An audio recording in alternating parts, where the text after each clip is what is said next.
It's all right. It don't matter if it's crooked. As long as you can read, it's all that matters. It's like this, upside down. Okay. You guys ready? Yep. This week's message was a tough message for me. I've been pacing on this message for about 2 days. Something I've never preached on ever here for 3 years. All right? So you guys, I pray for strength and meekness tonight, and to bring it in love. All right? In Jesus' name. All right? I got the word Zuna, Z-U-N-A, in a dream. All right? The word Zuna, I guess, is an African word. I've never used it before in my life. But it means abundance. You guys ever heard abundance before? No. You know what that is? Abundance? Well, I'm going to tell you, okay? I'm going to tell you what abundance is, first of all. It's an overflowing fullness, ample sufficiency, great plenty, profusion, copious, supply, the quantity, sometimes in number. All right? It's a surplus. And during this dream was a guy sitting at a table with me, and he handed me a check. And it had the number 8 on it, which stands for what, you guys? Stands for New Beginnings. Had an 8 on there with a bunch of zeros. I'm talking crazy number of zeros on there. And he goes, like, written below it said, Guinness Book of World Records. And I go, what do you mean by that? And he goes, well, that's the biggest check we've ever written out to anybody. I said, well, sit down, man, so I can tell you about my God, what he does for me in Jesus' name. And he goes, I'm not sitting down. I don't want to hear that. I said, well, I want to tell you. And he said, pull the check back. I said, I'm still going to tell you about Jesus. It doesn't matter. And but anyway, man, I'm not a prosperity preacher. I'll never be that. But I'll tell you what, God does take care of us, right? And would you guys agree? Yeah. God does watch over us and take care of us. But there's something that's going on there when he takes care of us. We're going to talk about that in 2 Corinthians. If you turn to 2 Corinthians chapter 8. So most of our teaching tonight is going to be on 2 Corinthians 8 and 9. All right? All right.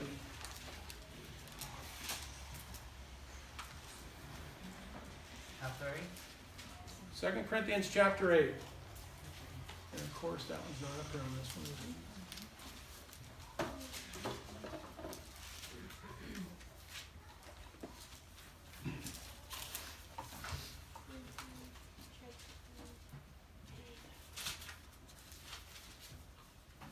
You guys there? Yep. 2 Corinthians chapter 8. This is in the Corinthians church. All right? Paul wrote Corinthians, did he not? Mm-hmm. He says, moreover, brethren, verse number 1, we make known to you the grace of God bestowed on the churches of Macedonia. Number 2, it says that in a great trial of affliction, the abundance of their joy and their deep poverty abounded in the riches of their freedom. For I bear witness that according to their ability, yes, and beyond their ability, what they were freely willing, imploring us with much urgency that we would receive the gift and the fellowship of the ministering unto the saints. So what was going on here where these people were imploring them, and another version didn't come up, and these folks were begging the apostles to be part of the ministry. They were asking to be part of it. They'd been saved and they wanted to help and to send out the gospel throughout the world whenever it took. And that was money here. They're actually helping them to bless the church, to bring in more. Are they not? That's what they were doing. I'm going to read this to you guys. They were freely willing, imploring us with much urgency that we would receive the gift and the fellowship of the ministering of the saints. And not only as we had hope, but they first gave themselves to the Lord. And if God doesn't have us initially, we can't give, can we? No. If he doesn't have our heart, we can't give. Not at all. You know, 10 years ago, I would have never have stopped with a homeless person and given them anything. I would have arrested them and taken them to jail. Didn't have any use for them. I'm just being straight with you. I'm being straight. But now, and I'd buy them a burger in a heartbeat and sit down and talk with them. But I had a heart change, though. I had a heart change, and I realized everybody deserves a second chance, right? Everybody deserves a second chance, and everybody deserves a helping hand from the church, do they not? Yes. They do. A church is together and formed for what? To help who? The needy, right? The needy. We have people in this room who are needy among us who we help every week. We're helping somebody. The church needs your help all the time. We're always helping somebody down. And a lot of times we don't even tell you that's my fault for having too much pride saying, hey man, me and Cody got it, we got it. Well, we've been growing. That's more people with more problems and more things going on, right? That's a lot to try and carry and balance that out. So let's keep reading here. Okay, verse number 6. So we urge Titus that as he had begun, so he would also complete this grace in you as well. But as you abound in everything, in faith, in speech, in knowledge, and all diligence, and your love for us, see that you abound in this grace also. So he's telling you, man, to give to your brothers and sisters. Man, if your brothers and sisters need some help, and there's nothing wrong with giving, all right? There's nothing wrong with giving. And just a quick little story. Here, last year we were at Cambria, and we're down there at, what was it, Shell Beach? What is Shell Beach? Or what? No, not Shell Beach. It's called something else. Another beach down there with a bunch of rocks. Moon Beach. We were at Moon Beach. We were bringing the kids up in the car. This guy comes walking by. It looks like Eddie Money or somebody with the long hair and like a rocker. He's coming through there with his clothes on. I'm talking, he's just using profanities. And he was walking past me, and I said, hey, man, you need some prayer, brother. He goes, you know what, blah, blah, blah, blah. He turns around and just starts cussing like crazy. And Cody was like, we started talking with him, hey, you want some prayer? He goes, yeah, I want some prayer. And he starts walking toward us. I said, man, we're going to have to fight this guy, looks like. So the guy spins around. He's probably, what do you think, Cody, 50 years old?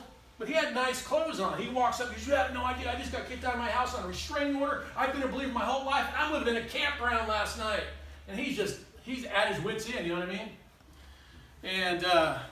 And we end up talking to him. He ends up praying with us. He's crying. He's upset. You know, he goes, I live here in Cambria. That house up on the hill, that's mine. He goes, I live here. I can't even go to my house right now. And so we're sitting there talking with the guy, and I give him a ride downtown to the library. And I'm going to share a little bit. All I had in my wallet was $100. I gave it to him. He started crying. He kissed me on the neck. He's crying. Why do you want to help me? I go, because we love you. That's why. And I'm not boasting in me. But God expects us to help people. He does. I heard a story. I believed him. He was probably kicked out of his house on a restraining order. He had no place to stay, I'm sure, besides the campground. He walked down there. But we helped him. Why? Are we Christians? We're supposed to help. You know? And I could tell you story after story after story. Especially Cody. He's over the top with giving. Cody's over the top. He will give his last penny to a guy out there on the streets, or whoever needs help, he's there for him. Why? Because he wants to walk it out. He wants to walk it out and give and help people out. But I like to start in here first, to be honest with you. I would rather help you guys because I know you. And if you're out of a job, if something's going on in your life, I understand. I've been there. When one of us is up, one of us is down, right? And we help the other guy out. We help each other out. There's a lot of people in this room, you guys, you have no idea about, that are going through struggles in their life financially that need some help. Me and Cody can't carry 65 people. And a lot of you people give, you give, and there's some that don't give at all. But the thing is, a lot of people's been talking about a bigger building, right? It's going to cost money, you guys. I don't have it to just go buy a building. I may look rich and have the last name Carr. I don't play football. I don't, you guys. But there's people here who need help, and I'm asking you, if you've got extra, last year, I'm going to get ahead of myself. Last year, a lady came in. Who all remembers her? You guys remember her? Mm-hmm. The homeless lady walked up here? She heard a sermon one night. She walks up and pulls out her only dollar inside of her pocket and hands it to me. I go, no, I don't want your dollar. 3 different times she tried to give it to me, and I was finally like, you know what? And she wants to do this. I'm going to let her do it. But she wasn't worried about tomorrow. She knew God would provide. So out of her lack, she gave to me. Out of her lack, she gave to this church. Not out of her abundance, what was left. Out of her lack, she gave.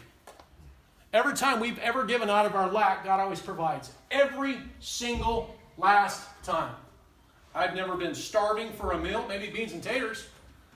I've always had a place over, and I've always had a roof over my head. But this first church they're talking about in Corinthians, they're givers, but it says they're poor. But as you abound in everything, in faith, in speech, in knowledge, and all diligence, in your love for us, see that you abound in this grace also. Brother Al, would you read verses 8 through 15 for me? I speak not by commandment, but by occasion of the forwardness of others, and to prove the sincerity of your love. For you know the grace of our Lord Jesus Christ, that though he was rich, yet for your sakes he became poor, that ye through his poverty might be rich. And herein I give my advice, for this is expedient for you who have begun before, not only to do, but also to be forward a year ago.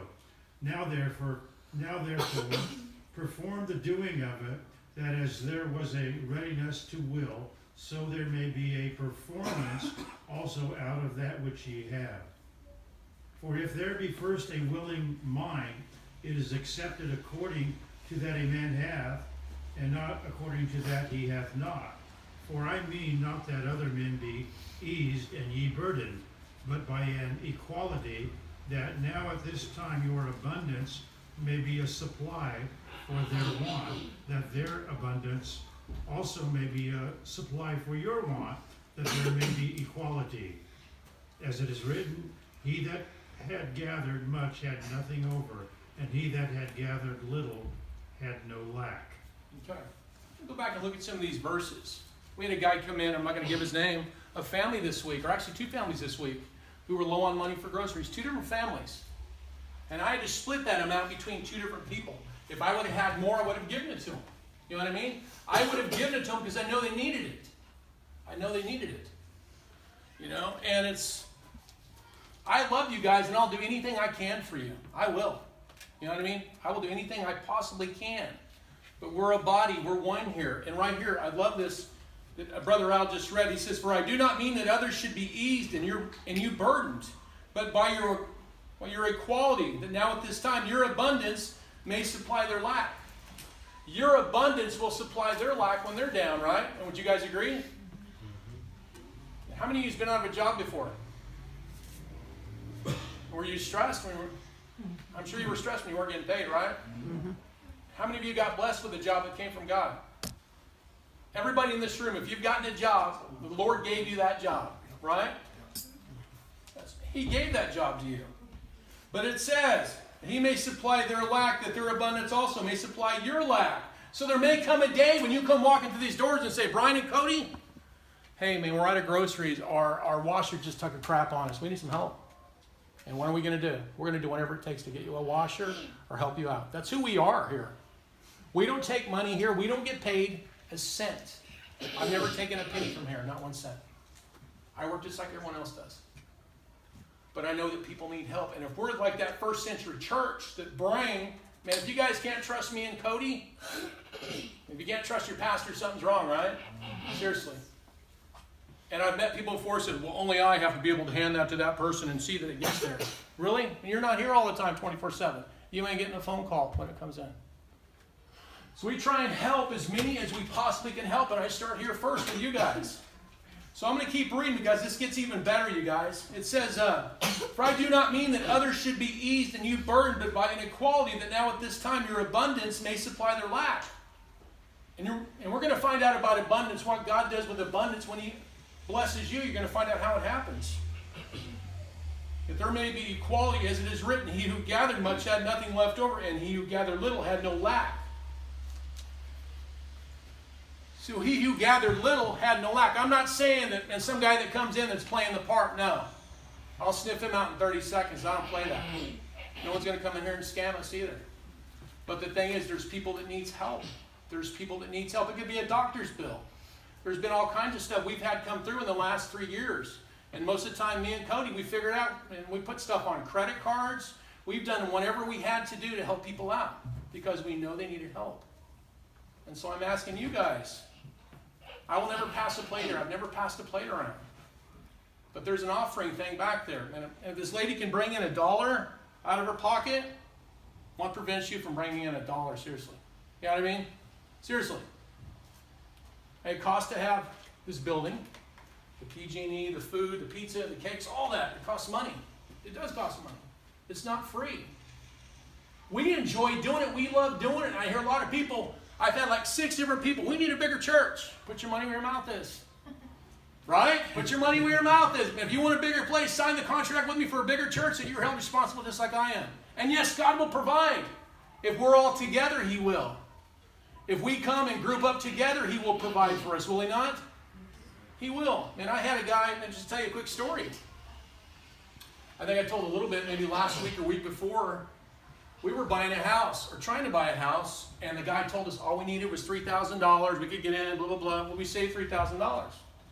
Well, lo and behold, they come back and say, no, you need, I think it was $9,500. And so, and she told her bosses, they're not Christians, are they? They're Indian people from India. You know what? No interest. Here's a loan from us. Just pay us back each month. Right? We don't know these. You know what I mean? They're not charging me interest. All right? And they come back probably 3 weeks later and said, hey, man, you need another $2,000 because your credit, you had that bankruptcy 7 years ago when we lost our house and stuff. Really? I don't have $2,000. I don't know where to go to for that. A guy we helped 3 years prior going to his house for counseling, praying for him and his wife, calls me out of the blue and says, I've been dealing with this. He calls at 7 in the morning and says, for the last week, God's been prompting me to give you $2,000. I look at Danny, I just started crying. That's the exact amount that I needed. Is that crazy? God knew. He provided for me and my family to get a house again in every way possible with different people. He provided an ability for me to be able to get a house. But I'm not blowing about a house. It's a temporary thing, but it's better than paying rent. I got nothing to show for it. And like my grandpa says, receipts. That's all you got. At least now I have an investment, and it's a reason. It's the same price we're actually paying for rent where we live at now, so it's even better. But I'm saying that God, He has provided for me and my wife. Me and my son, Cody, for instance. 6 years ago, he was making $12 an hour. Minimum wage, close to it, right? Who all makes $12 an hour now, if you don't mind? I'm sure there's people in here that do. Cody, 6 years ago, $12 an hour. 6 years later, he's been fired from 2 jobs for bringing up Jesus. God has blessed him with a better job every time. Now he's making $40-something an hour. 6 years ago. Is that crazy? No, that's God. And we recognize who's doing it. It's God does that. Amen. That's God, you guys. That's God. That isn't him. He doesn't have the degrees for that. That's God. Yes, it is. So yes, God blesses when we bless others. If you only bless yourself, if you only look at yourself and say, no, it's about me and my family. Are we not your family here? What if I called you at 2 in the morning and said, hey JJ, man, I got a brand new tire that's flat on my truck. You got $300? I hope he would come and say, Brian, then we'll make it happen. I hope he would. You know what I mean? And that's the way we have to be with each other. Because one of you is going to be down and one of us is going to be up. Okay. JJ, would you read verses 16 through 19? This is the collection from the saints. But thanks be to God who puts the same earnest care for you into the heart of Titus. For he not only accepted the exhortation, but being more diligent, he went to you of his own accord. And when we sent him with him, the brother whose praise is in the gospel throughout all the churches, and not only that, but who was also chosen by the churches to travel with us with this gift, which is administered by us to the glory of the Lord himself, and to show you ready mind. Thank you, JJ. Yes, sir. All right, Cody, would you read 20 through 24, please? Avoiding this, that no man should blame us in this abundance which is administered by us, providing for honest things, not only in the sight of the Lord, but also in the sight of men. And we have sent with them our brother, whom we have oftentimes proved diligent in many things, but now much more diligent upon the great confidence which I have in you. Whether any do inquire of Titus, he is my partner and fellow helper concerning you, or our brethren be inquired of. They are the messengers of the churches in the glory of Christ. Wherefore show you to them and before the churches the proof of your love and of our boasting on your behalf. What do you guys think of that last line? Does that hit you in the heart? Therefore show to them and before the churches the proof of your love and of our boasting on your behalf. If you truly love your brother, if he's out of a job, you got a fellow brother here in church who's out of a job, and his family, you got to know that maybe he's short on groceries. Are you willing to help him or just say hallelujah in church? Show proof of your love. Help them. Help them. You may not hear about it. You may not hear about it. Okay. Let's look at chapter 9. Just a sec. There we go. Perfect. Here we go. Verse number 1. Now concerning the ministry to the saints, it is unnecessary for me to write to you, for I know your eagerness, and I brag about you to the Macedonians. in Acacia. But it has been prepared since last year, and your zeal has stirred up most of them. But I sent the brothers who are boasting about you in the matter would not prove empty. And so you would be prepared just as I said. For if any Macedonians come with me and they find you unprepared, we, all right? We, not to mention you, would be embarrassed in the situation. Therefore, I consider it necessary to urge the brothers to go on ahead to you to arrange in advance a generous gift you promised, so that it will be ready as a gift and not as extortion. So he's talking about his brothers going down there to pick up this gift. To what? To send out those in the gospel. To help those who don't have any money. To feed the orphans, the widows. Those in the church who don't have any clothes or a broke down car. That's for us. Maybe it was a donkey for them. I don't know. But it takes money, right, to make the world go around. I can pray all I want, but a stack of cash is not going to appear here magically, you guys. It's not going to happen. The Lord will have to provide somebody to bring it, right? Mm-hmm. And Jesus took what was it, 5 fish and 2 loaves of bread, or 5 loaves of bread, 2 fish? And he produced how much? He fed 5,000 men, not counting their families and all that. I'm sure there was a lot there. But I'm saying, and in order to, all churches, including this one, we all need to help each other. We truly do. We need to help each other. Let's look at this verse right here. I was reading a different version here, so I may have thrown you guys off. Let's go to verse number 6. Remember, verse number 6, you guys. Remember this, the person who sows sparingly will also reap what? What's that mean? So if I come in and give $1 for the year and go, Lord, I want you to bless me with $10,000, why would you want to bless you for? Seriously. If you sow sparingly, you're going to reap. And they're using farm analogies because they were farmers. If you don't give, you're not going to get something back. Seriously. Who all paid taxes this last year? Yeah. If you paid in $25, how do you expect $5,000 back? Really? Seriously. Yeah. Do people think that? I'm not boasting. Last year, man, I took my tax return and put it in the box last year. A lot of money. I put it here. Why? For you. I'm not boasting, but I'm telling you. Why can't I reach out to my brothers and sisters when I get blessed? Why can't you do the same? Why can't you do the same? And a lot of you do. We have some great givers in here. We have great givers. We do. We have some that don't give at all. Let's look at this one here. It says, remember this, the person who sows sparingly will also reap sparingly, and the person who sows what? Generously will also reap generously. You know what that word means right there in generously? Here in the Latin? Singleness of heart. There's no pretense. Well, I'll give this for this reason. They give because they want to give because they know it's going to a good place. Because they know it's going for something good. And it's like preaching tonight on this. I've never thought in all the years I'd ever preach on this. Well, this week I had to. I got smacked upside my head. I did. So I said, I'll never preach on giving. But God's like, no, you will. You'll do it this week. And if that runs someone off, I understand, man. Hey, if that's heartache for you for $1, if it's heartache to go, nah, I can't do that, I understand. It says, the person who sows sparingly will also reap sparingly, and the person who sows generously will also reap generously. Each person should do as he has decided in his heart, not reluctantly or out of necessity.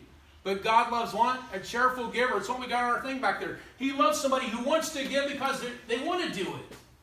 The worst thing is to have somebody come up to you and go, and if I'd have told that guy, here, take the $100 and shoved him a couple times. Would that have worked out, or slapped him, or maybe knocked him out and put it in his mouth and rolled it up? I want to bless you in Jesus' name. Would that have worked out? No. He would have probably pulled the blood off of it and cleaned it. I'm just saying. But he started kissing my neck. No man's ever kissed my neck. And you know what? I don't think he liked men. I don't think he did. I just think he was so overwhelmed, the 2 people who just prayed with him, and actually pulled it out and walked it out in front of him right on the spot. I don't think he'd ever seen that. And that's what we need to see in this little bitty church. That's what we need to see when someone comes to the door and says, hey, Brian, I lost my job today. How many kids you got at home? I got 3. They have shoes? Somebody, us together, put your offering and we'll buy them shoes. Why don't we help them? Seriously. Why aren't we the first church in helping people? Why aren't we doing that? I've never asked for, and Brother Al's asked me for years, you need to preach on giving. I said, I'm not going to. Right? Right. I said, I will not do it until I had a dream. All right. I fought with it all week. You can ask her last night. I paced around walking in circles. I didn't want to do it. And tonight she walks in with an envelope I've been waiting for 13 years. And it's in my bag over here. I've been waiting for 13 years. It shows up. Praise God. So what happens? God wants us to take a step of faith before He moves. He's not going to move until you do. You're His hands, you're His feet.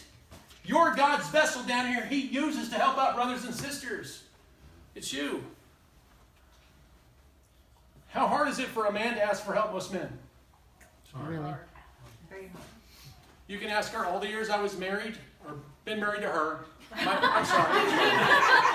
All the years I've been married. For all the years I've been married. All the years I've been married. My dad and mom, have I ever asked them for help? No. Because I had this pride in here. Nope, I'm not going over there and just give me that grilled cheese sandwich. I'll eat another one. I'm not doing it. I'm not doing it. I would not ask my dad and mom for any help when we were hurting bad. It's been years ago. We sat on lawn chairs in our living room for almost a year. We got an old used couch, remember? We've done without. I remember doing without. It's happened many times to us. But I had too much pride to ask for help. I don't want to ask. I'm not letting anybody have that over me. But if I can't go to my church and say, something's wrong, man, I got this going on. Okay, all right. Now, if it happens every 2 weeks and the same person's coming in, and I see him at the casino, driving by, walking in, going, okay, that dude's done. I'll be waiting outside for him. Anyway, this old man's out there getting out. You know, the guy was so fast with his hands. Here we go. Here we go. So verse number 1, now concerning the ministering to the saints, it is superfluous for me to write to you, for I know your willingness about which I boast of you, the Macedonians, that Achaia was ready a year ago, and your zeal has stirred up the majority. By other folks giving, stirred up other people to give. Yet I have sent the brethren, lest our boasting of you should be in vain in this respect, that, as I said, you may be ready, lest if some Macedonians come with me and find you unprepared. We not to mention, you should be ashamed of the confident boasting. Therefore, I thought it necessary to exhort the brethren to go ahead of you in time to prepare your generous gift beforehand, which you have previously promised. Okay? So, Paul was excited about these people wanting to give for the ministry. Paul was excited. And it costs money for little Bibles, guys. And it costs money to put somebody up in a motel for a couple nights who's detoxing. It does. We've done that many times. We've helped out a lot of people through the years since we've been here. We've helped out a lot of people. But now the church is growing, and tonight's not even full like it was last week. We had about 60 here last week. But I guarantee you, out of those 60 people, there's probably 15 are going through something financially, right? Yeah. We have people that give here that they don't have a job and they give. I don't know where they get it at. I have no idea. But I'm saying it's crazy. Here we go. Let's go back to verse 6. He who sows sparingly will also reap sparingly. He who sows bountifully will also reap bountifully. So let each one of you give as he purposes in his heart, not grudgingly or of necessity, for God loves a cheerful giver. Verse number 8. And God is able to make all grace abound toward you, that you always have all sufficiency in all things. May have an abundance in every good work, as it is written. So all sufficiency. And he isn't saying you're going to be rich or loaded. If you're rich or you're poor, you don't want to be either one, right? Because if you start chasing money, you're going to fall away. But if you're poor, when you're poor, you realize every meal how important it is, right? Mm-hmm. And you go look at your gas gauge on your car, see how much gas you got. Is that enough for the rest of the week? My lunches for this week, do I have enough, right? Have you guys been there? Yeah. You guys been there, done that? You ever skip meals before, too, sometime? Maybe once in a while? I do it all the time. At work? No, No, you have those $6 Starbucks. I'm saying there's 18 things on top. Okay. I'm just giving you a hard time, dude. Here we go. Here we go. Seriously, you guys, think about this. And God is able to make all grace abound toward you, that you always have all sufficiency. Remember the guy I was telling you about from 3 years prior who we prayed with? That's how I got in my house. Was I doing it that day thinking that? No, not at all. I wanted to help him because I loved him. Has he ever even been here? Nope. Never been through the doors. that crazy? But God will take people all around you who He's put in your life to try and help you when you're going through something. He knows. He knows, okay? Having all sufficiency in all things may have an abundance for every good work as it is written. Verse number 10. He has dispersed abroad. He has given to the poor. His righteousness endures forever. Number 10, Cody. Now he that ministers seed to the sower both minister bread for your food, and multiply your seed sown, and increase the fruits of your righteousness. I'm not saying, man, if you sow a seed and get $1 million back, you're not going to. I'm just telling you, being honest with you. But if you help your brother out, he won't forget when it's your turn when something happens to you. He's not going to forget. He's not going to forget. He's going to return it. He's going to return it to you. Nobody's guaranteed a job on Monday, right? If the economy falls, what happens then? We all get together. We put our money together. We start buying seeds and planting vegetables and buying a farm. Whatever we got to do, we'll do, right? So we can eat. It's not that bad. And I hope it doesn't get that bad. But if we look out for each other, you don't have to have people who are like riding a bicycle to church. You know what I mean? Here we go. Now may He who supplies seed to the sower and bread for food supply and multiply the seed you have sown and increase the fruits of your righteousness, while you are enriched in everything for all. What's that word right there, Brother Al? Bountifulness, abundance. Which causes thanksgiving through us to God. For the administration of this service not only supplies the needs of the saints, but also is abounding through many thanksgiving to God. While through the proof of this ministry, they glorify God for the obedience of your confession of the gospel. So they glorify God when you stop and buy them a burger. They're thanking God for that meal. They glorify God when they can pay their rent that month. They glorify God when somehow God made a way. Right? You're not getting the glory. God is. Amen. But there's a lot of people we need to help. And we start inside this room first, you guys. I'll be straight with you. I'm going to start here first. That's where it's got to go. Because I know all of you. See, the Lord's made me a steward here. And I'm supposed to look after the flock, positively and negatively sometimes, in correction. And this correction was for me too, because I had a lot of pride. I would never preach on it. Because I got it, man. I got it covered. But it started growing. I ain't got it covered. You know what I mean? Praise God. I'm being straight. I ain't got it covered. I don't. But all of us together we do. Yes, we do. All of us together we do. And I want a bigger place for our teenagers. I want a youth pastor so I can take our kids and put our teenagers together. And they need to actually have someone who's young like them and teaching them the word instead of some old fart like me up here. Seriously. They like that better. They're drawn to that more. Are they not? Yes. They are, because someone can relate to them. True. See, he feels it over here. See, he's talking about my head again. That's all right. It's okay. But anyway, that's the deal, man. I would love to have a bigger place. If it works out, it will. And if it doesn't, it doesn't. But I'm letting you guys know, for those folks who keep coming up and saying that, there's a box back there. Just put your check and money inside there, and we're saving it for, you know. Here we go.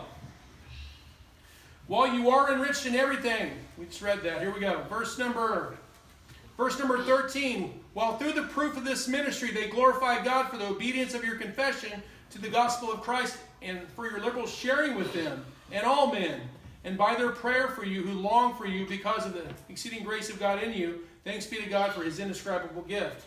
Let's look at another verse right here really quick. Oh, I had another note here. My son Dalton, he went to Yale, you guys, for 1 year of tuition. You know how much it is for just tuition? It's a lot. $56,000 for tuition. That's not counting housing and food. You buy a car with that. That's not counting housing and food. That's a lot of money, right? So probably about $75,000 a year. But it worked out perfectly. You know why? At the time, I was off on stress leave for here, working in Oklahoma, making $12.50 an hour. So I was low income. And we lived in a rural area. So the school's off. Well, we let a certain amount of kids come in who were low income. His scores were off the charts. And bring him in. Is that crazy?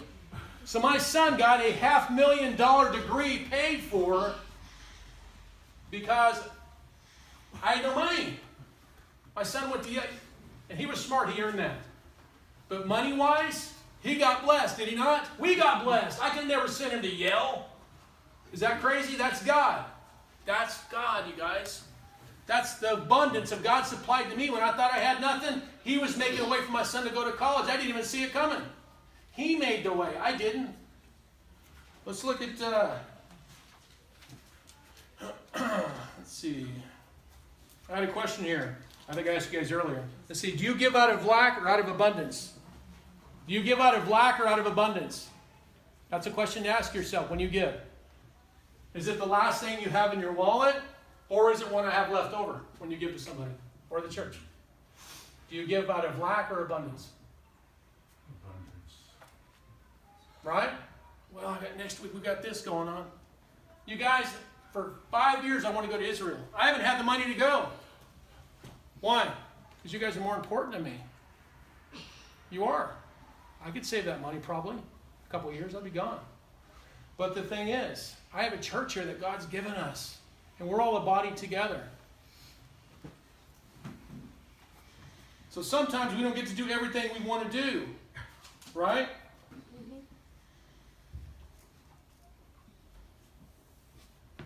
Let's see, I talked about some of that. Okay, I had some questions here. Let's see. And do you want to see more come to Christ? Yes. Where are they going to sit at? Giving. Where are they going to sit? On JJ's lap? Al's lap? Yeah. What are we going to do? Oh my God. And, all right, do you want to feed them when they come in? If we're having pizza on that Saturday night, do you want to feed them? Sorry, you guys, we only have enough for us, but you guys wait outside. There will be some crust left, like Brooke had. She brought me earlier. Pizza. Poor baby. I love to feed people. What about if you're picking them up for church? Does that cost gas in your car? You got 4 stops all the way across town and all the place? Look at Cody. He drives from Stallion Springs down here twice a week. Hour and 15 minutes one way. Let's look at Proverbs chapter 3, you guys. Thank you for staying with me. Proverbs chapter 3. And we used to go to a church and they preached on giving once a month, actually. That's a true story, once a month. And they'd have three offerings. I've never done a single offering here, but we're going to preach on some giving tonight. Proverbs chapter 3, verses 9 and 10. I'm going to read it for you. It says, honor the Lord with your possessions and with the first fruits of all your increase. So your barns will be filled with plenty and your vats will overflow with new wine. It's grape juice. Did you guys hear that? Honor the Lord with your possessions. Man, do possessions get you anywhere? No. Are they temporary? Yes. Now, like Matt just got a truck. Here in 10 years, that'll be not rusted. It'll be an old truck, right? It'll be used. I'm sure he'll still have it. But the thing is, all things grow old. Money, it's temporary. But the world moves on money, does it not? That's how it moves. And it says, honor the Lord with your possessions and with the first fruits of all your increase. And he doesn't say, you know what? See what's left and that guy there and who needs groceries? We'll just give them 20 instead of 100 wine. And I want to buy this other stuff. Man, my wife needs this makeup or new hairspray or wig or something. Whatever it is. Whatever it is. A wig? A wig, whatever it is. She doesn't wear a wig. Anyway. But I'm thinking about it, man. If your brother comes in here week after week, if your brother comes in here, your sister comes in week after week, and they're struggling beyond everything, that's a reflection on you just as well. Is it not? That's a reflection on you. If they come through that door and they have nothing and you're not willing to help, it's a reflection on you. I'm being straight, and me. It is. Let's help them. Let's help them. That one hurt a little bit, didn't it? So, I don't want to get off subject, but you give your first fruits because is that the reason why it talks about that in the Bible a lot? You know, like you. Well, you give out of your. You give. No, I'm not talking about tithing. I'm talking about giving before you even start paying all your other stuff, and give out of your lack, not thinking, well, and if I have something left, I'm going to give that to whatever I have left to them. No. If someone needs some help, and God knows you got $100 in your wallet and $98, you don't go, I know you're at the church, I know your situation, but I was really planning on buying some stuff here later. Some new stereo equipment, but So like basically giving out of faith that God's going to provide. God does, He does. He does provide. I tell you men stories. He does provide. Help me. Okay, here we go. We're getting into testimonies. See what happened? We open that up like that? We're giving testimonies now. I'm just kidding, Grandma. Look. Here we go. Here we go. Let's look at Luke chapter 6. Luke chapter 6. Is anybody squirming at all out there? If anything, I feel bad. Baby is. I got to bring it a little tougher then, I guess. I'm being too nice, looks like. Let's see here. You It's okay? working on. You okay, Brian? I'm all right, you guys. I'm all right. I'm all right. It's probably harder on me than it is you, actually. You have no idea. Verse number 38. Luke chapter 6, verse 38. Give, and it will be given to you. Good measure, pressed down, shaken together, and running over will be put in your bosom. For with the same measure that you use, it'll be measured back to you. Think of this. If I give more people love, do I get love back more? What if I get more hatred? That's what you I get it back. What if I give nothing to no one else? You get nothing. Should I expect something back? Do we live in a world like that?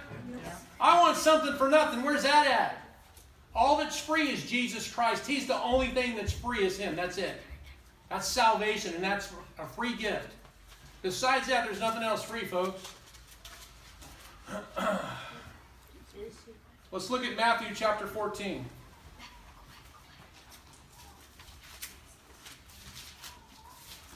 Matthew chapter 14.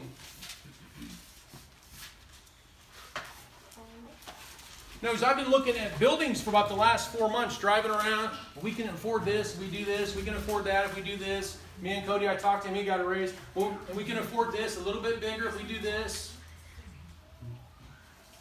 I shouldn't have to do that, seriously. Man, I should be a great steward of the money, but at the same time, all of us should be involved in going, and if you guys want something bigger for your kids or a bigger place or more sodas, the sodas we stopped, it was too expensive. Like $250 to $300 a month for sodas. It's a lot of money, isn't it? That's a lot of soda pop getting sucked down. We didn't mind doing it. We didn't mind doing it, but it was like, we're starting a little bit tight on money, right? What's more important, soda pop or lemonade? Right, Joshua, you're on top of this, buddy. Okay, Matthew chapter 14. You guys there? Yeah. Matthew chapter, not just yet, my friend, in just a second. All right, verse number 1 is all yours, Joshua. At the time, Herod the Tetrarch, Tetrarch.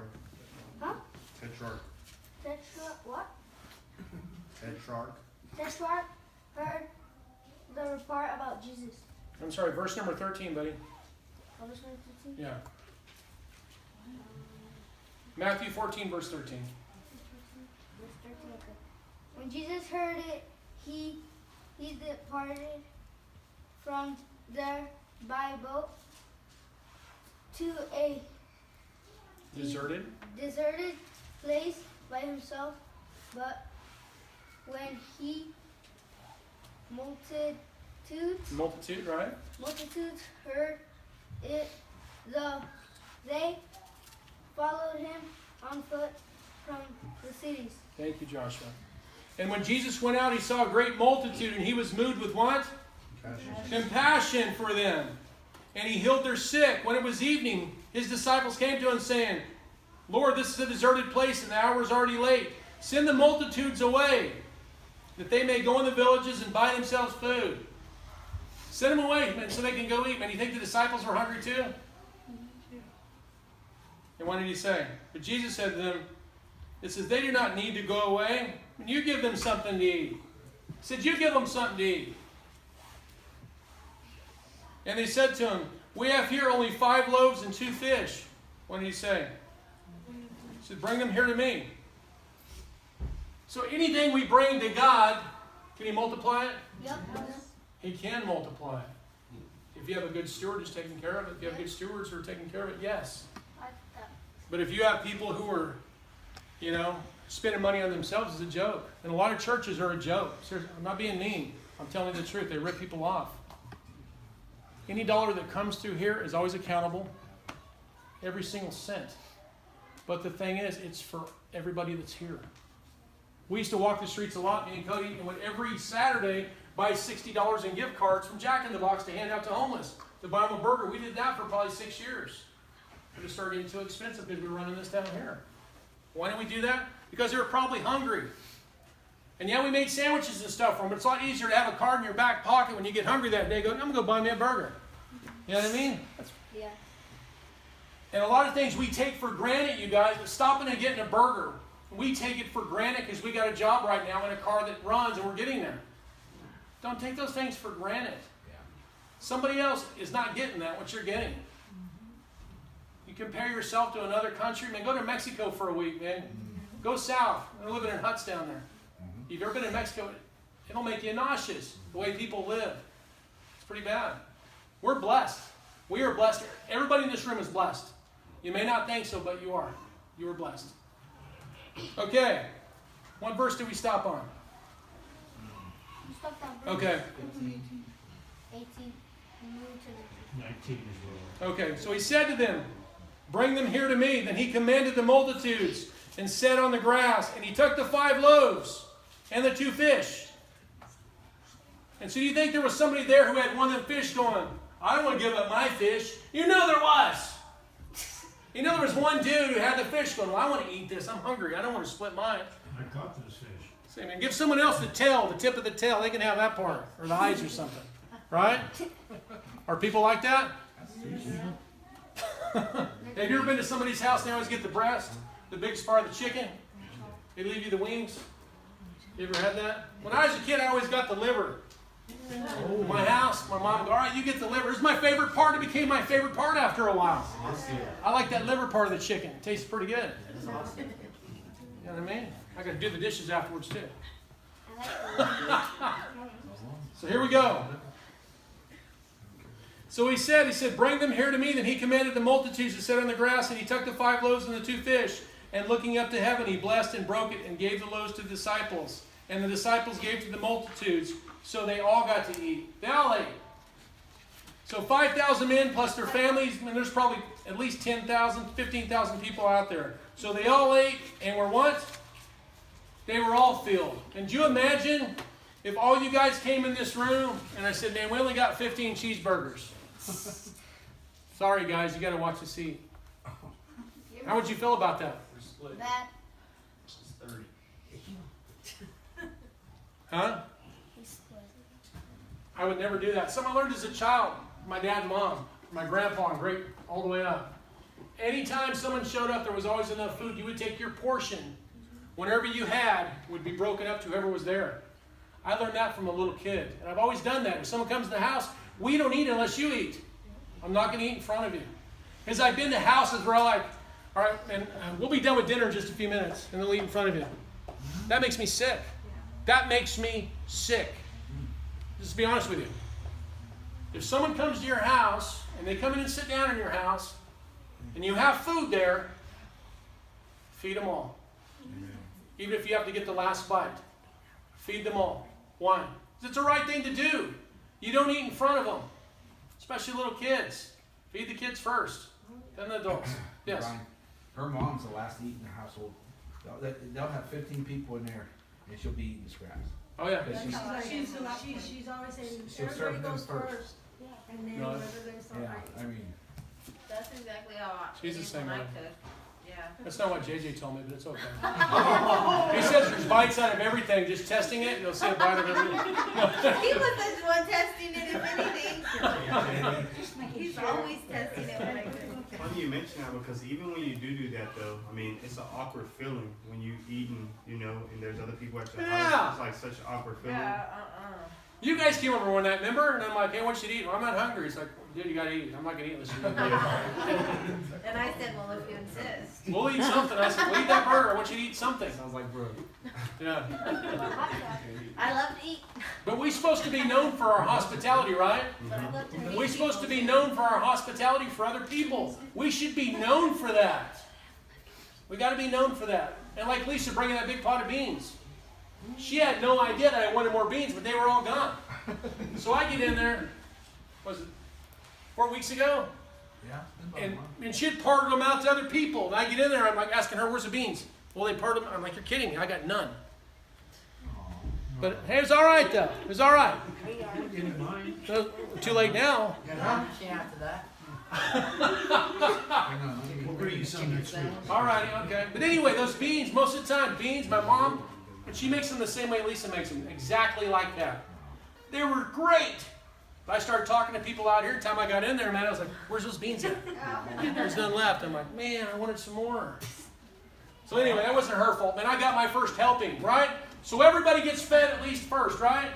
Before you go for seconds, right? Would you guys agree? Yeah. So a bunch of kids come back and eat 14 times. You're like, no, wait a second. Make sure everybody gets fed first, right? Is that common sense? No, I have guilt. Yeah. Everybody, well, see, everybody needs to be fed first before you get seconds. Why?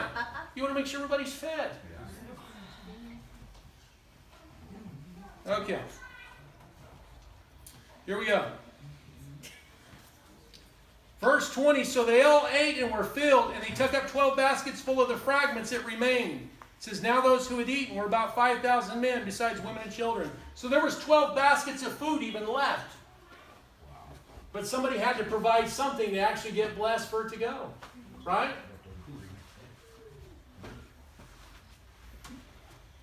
Okay.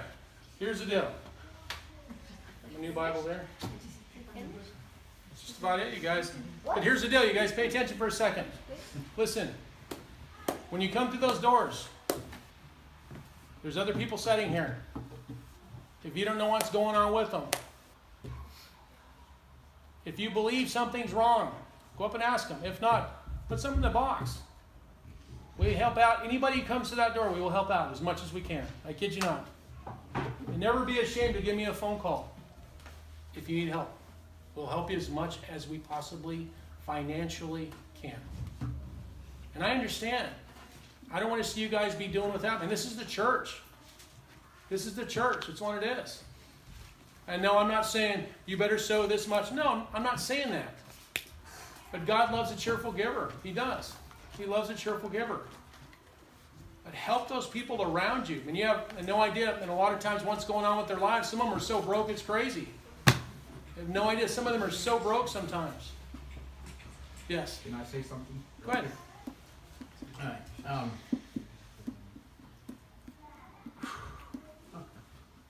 Here I go, Mr. Blubberhead. We were one of the ones that asked for help this past week. I think it was this past week, right?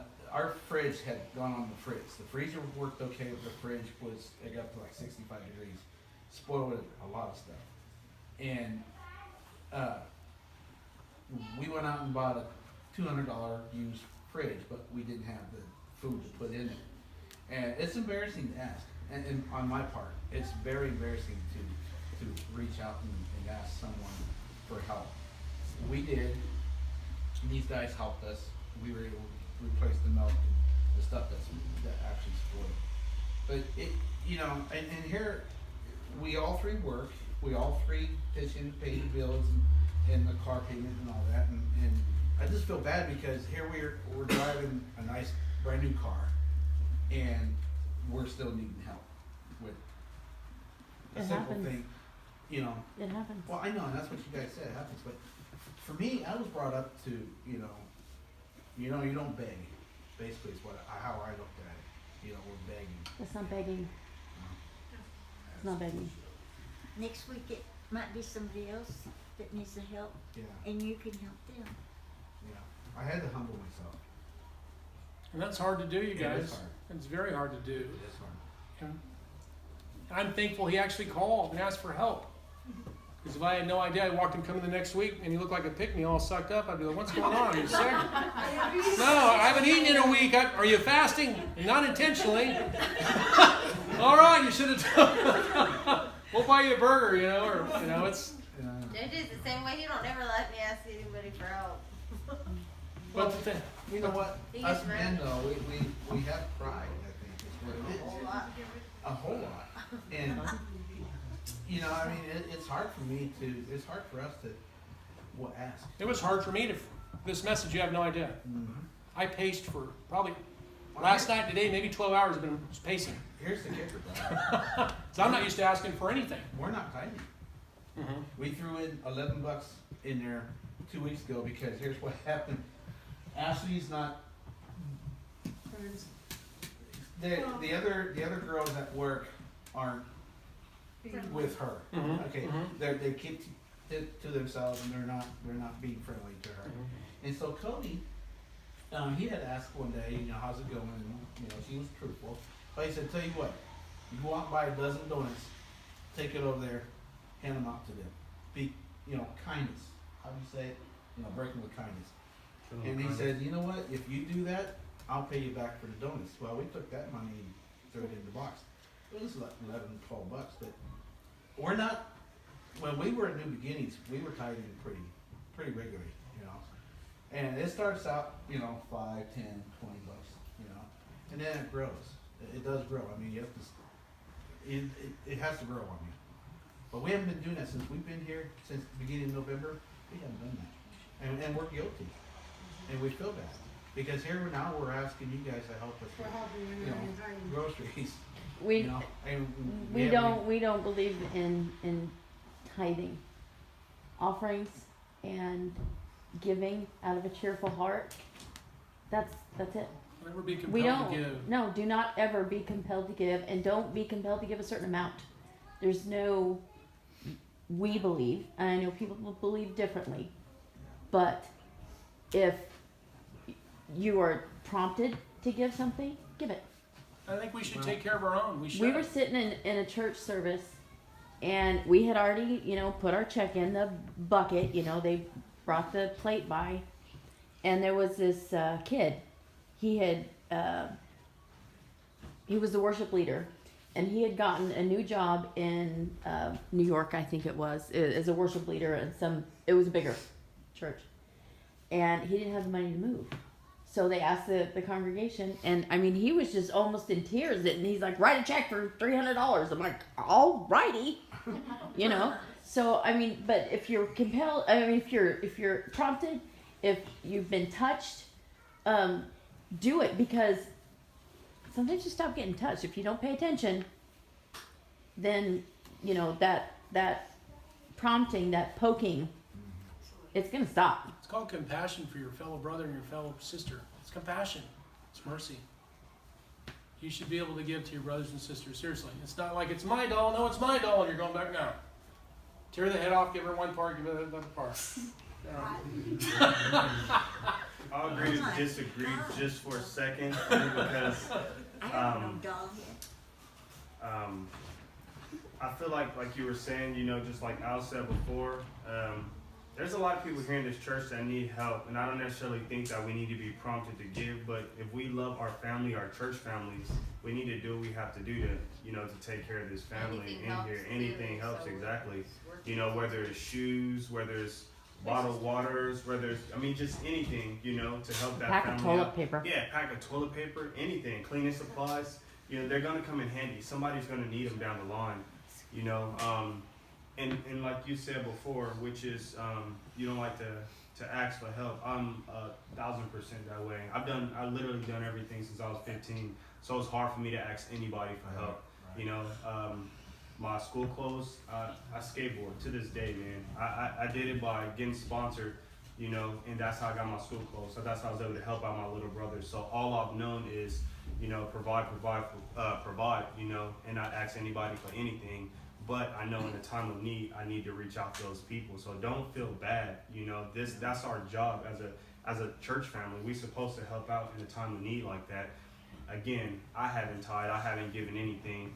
And I was just telling her, I've literally in the past 2 months put $4,000 inside of my car, $4,000, and I haven't given the church anything. So do you know how I feel right now? You know what I'm saying? Like I feel like crap, you know. So I feel really bad about that. You Don't know? be Here I'm walking around with compelled an to Apple give. Watch, an iPhone, If he's you know, being new shoes on my convicted, feet. let him taste a little bit. Crap, dude. Yeah. Convicted me a little bit with the message looking. You know. Well, I It think makes me guys- squirm. I Yeah. hate talking about All right, you guys. I'm gonna wrap this up with a prayer. Turn around, Now, Grandma. let me say something. Okay, Grandma Pat has the floor. Hold on a second. Here we go. I've lived a day or two, I'm probably the oldest one here. But I always found if I give, it comes back to me. Right. And when I give, because,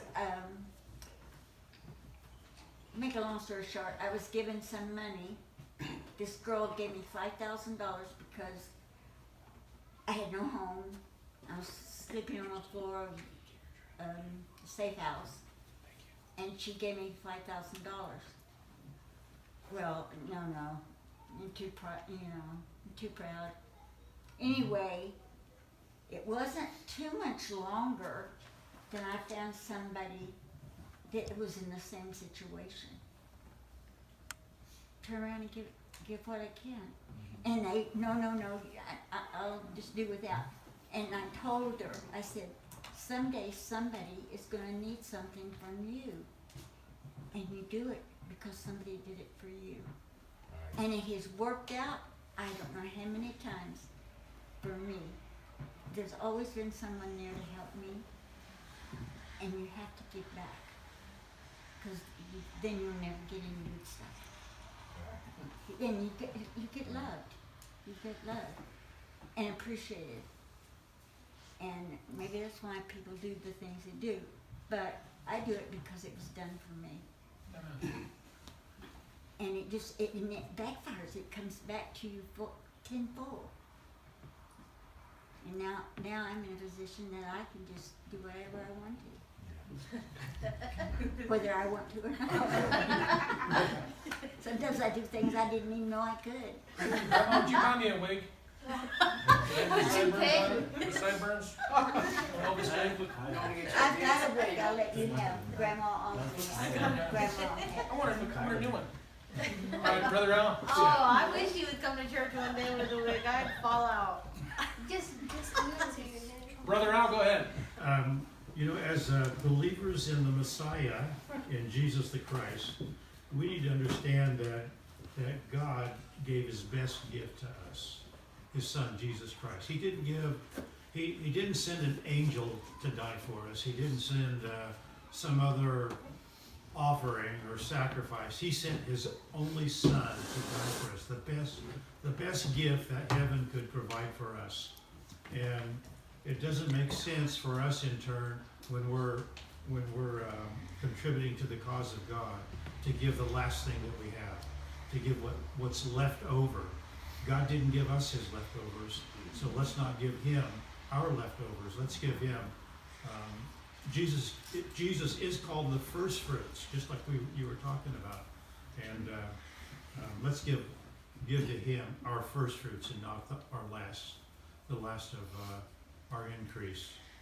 And that's what I think the Bible teaches us. Thank you, Brother Al. All right, Cody, you want to finish your prayer for us? Yep.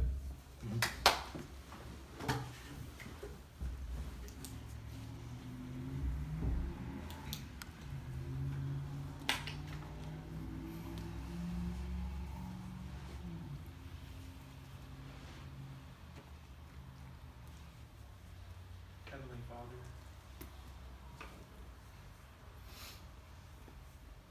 we humbly approach your throne in the name of your Son, Jesus. My God, I pray for your children in this church. I pray, Lord, that we would run after you with all of our heart, mind, soul, and strength. That we would live according to the ways that you commanded us to live. That we may together dwell in one accord, my God, as you have commanded us to. I thank you for forgiving our sin through the death of your only Son. I thank you, Lord, for paying all that you had to set us free from eternal destruction and damnation. Thank you, my God, for blessing this house, for blessing these people. I pray, Lord, that you would use us all mightily in this town, that the city may see Christ, that may see you in us, my God, that they may want to know you more, that we may be light in this place. Use us, my God. Here we are. We will go. Send us we will go. I thank you, my God. I praise your holy name. Amen. Hey, we've got some birthday cake tonight for Andrew. I guess he's not here. Happy birthday, Andrew. We've got cake and ice cream back here.